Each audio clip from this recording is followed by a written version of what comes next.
Kama mtu mumempatia kazi na ameshindwa, si aende akiendanga? Ama namna gani? Si hata kulima ni kazi? Mtu ambaye ameshindwa aende alime. Ama namna gani? Mimi nitakuja na scorecard yangu. MCA akuje na yake. Mbunge akuje na yake. Senator akuje na yake.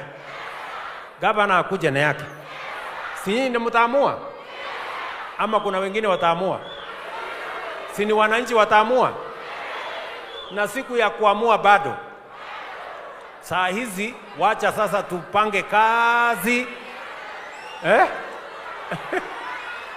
Ladies and gentlemen, as we speak today, we know that the opposition is working very hard to ensure that William Ruto has gone home in 2027.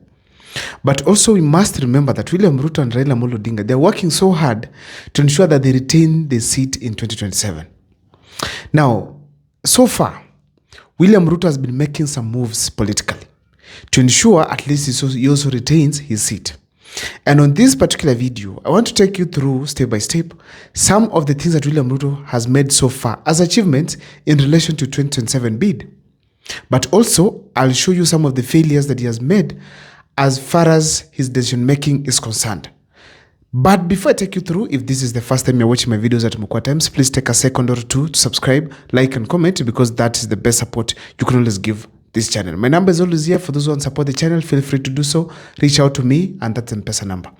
Let me dive into this topic without much wasting of time. Number one, William Ruto has successfully managed to pocket Raila Amolo Odinga entirely.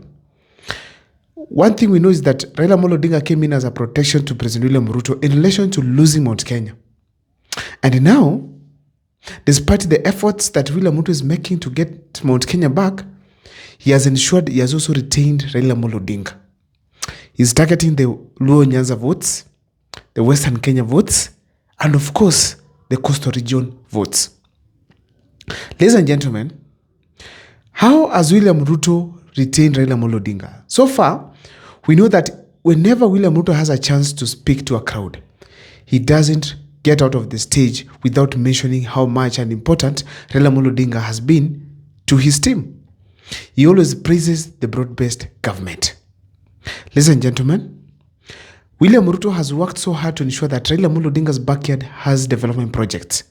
If you go to Homa Bay today, you will see a different Homa Bay town, Homa Bay County, than it was 2 years ago. A clear indication that William Ruto has put more efforts to Homa Bay County and Luo Nyanza region to ensure that Raila Amolo Odinga feels safe and trusts him as far as the 2027 bid is concerned. Ladies and gentlemen, William Ruto in short is trying to prove loyalty to Raila Amolo Odinga. Apart from that, as we speak today, we are not getting any form of a complaint from the ODM governors, senators, members of parliament, and even Raila Amolo Odinga himself. A very clear indication that they are all protected. Everyone feels safe now with President William Samoei Arap Ruto. That is the first achievement that he has already made, pocketing Raila Amolo Odinga, at least to get some numbers on board when it comes to 2027 general election numbers. Number two, William Ruto has successfully managed to tame Musalia Mudavadi. Musalia Mudavadi is key to President William Ruto's team. Whenever there is an issue, he comes out to speak on behalf of the president. And as we speak today, Musalia Mudavadi disbanded his ANC party to join the UDA party. If you think I'm joking, watch what is happening in Malava. Musalia Mudavadi has literally come out to campaign for a UDA candidate. In fact, he's in charge of that campaign entirely. Ladies and gentlemen, William Ruto pocketing Musalia Mudavadi, it's a clear sign that he wants to ensure that he has maybe maintained this good picture to the people of Western Kenya, so that at least in 2027, he's able to get to the ground and still get votes from that region. And in fact, I want to tell you this. That one has helped him a lot. Why? I was surprised that William Ruto is actually confronting a candidate in Malava. I felt like after the extrajudicial killings, after the abductions, after the high cost of living, after the accusation of selling Zoia Sugar and other companies in Western Kenya, there will be no courage for William Ruto to just go and front a candidate in Malava. But surprisingly, William Ruto fronted a candidate in Malava, and actually Even Ford Kenya, I don't think they'll front.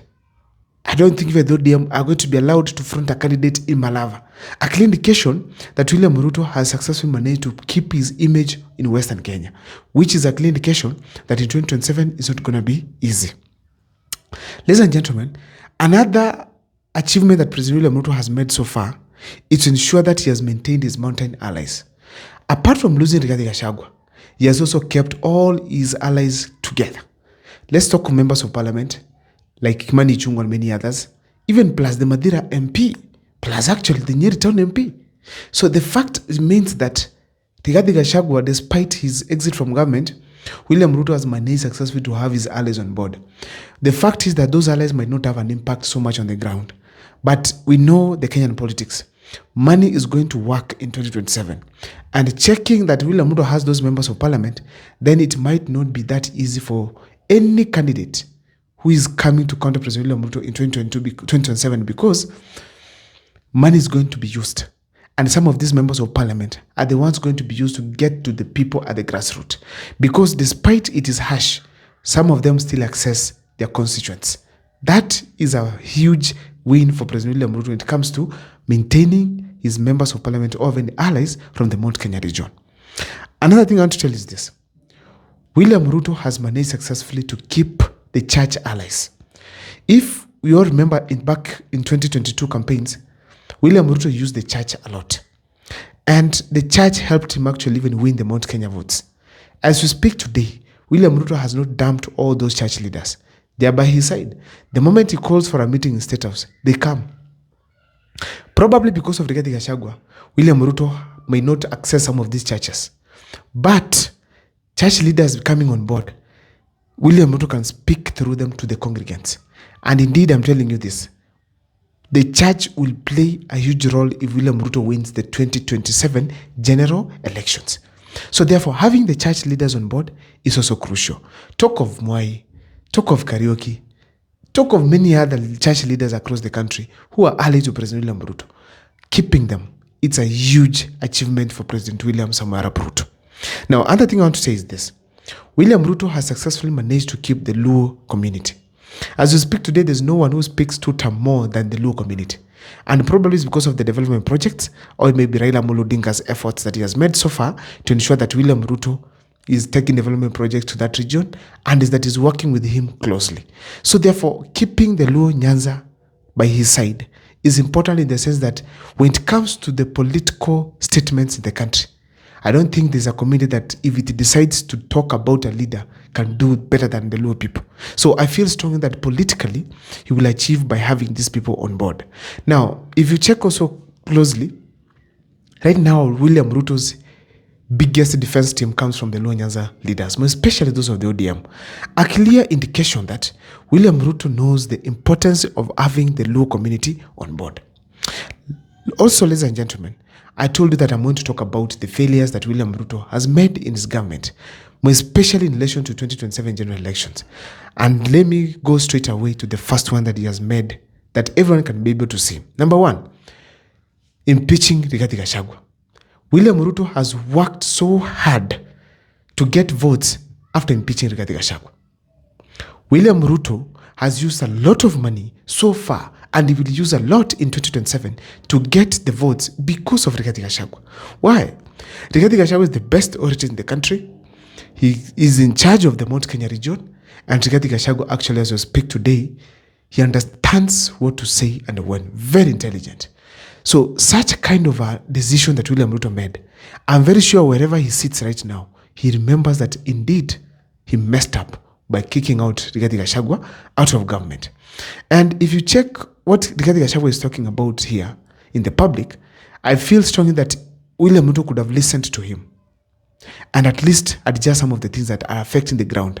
But William Ruto ignored him, kicked him out of government. As we speak today, he's organizing a team to take him home. And the way I saw his interview yesterday, Rigathi Gachagua is speaking like someone who is sure William Ruto will go home. Ladies and gentlemen, that was the biggest mistake that President William Ruto made. Another thing that I want to state it here is that William Ruto also disregarded some of the leaders from the coastal region. Like now, Muhammad Ali. Muhammad Ali is one of the top leaders that we have in the coastal region who are orators. But as we speak today, he has distanced himself from President William Ruto, meaning things did not go well within the team. A clear indication that Muhammad Ali might jump ship to go and campaign President William Ruto at the coastal region. I know William Ruto has a plan for the coastal region, just the way he had the Kiambu people, 5,000 of them in State House, 15,000 youth in State House, the Kisii people in State House. He will also have a delegation from the coastal region. But I feel strongly that as this happens, the people who are going to play the ground politics are very important. And Muhammad Ali, being a bulldozer as he is likely to campaign President William Ruto and make a huge impact. Because before he had proven that without Ali Hassan Joho, he would win the Nyali seat. Without ODM, he could win the Nyali seat. Independently, he could win the Nyali seat. That is not a person to underrate. I don't know what is your take, but I feel also Muhammad Ali is having the ground right now. Ladies and gentlemen, on the comment section, share with me some of the achievements that William Ruto has made and the failures as far as the 2027 general election campaigns and strategy is concerned. See you next time for more videos. My name is Abel Mukwa.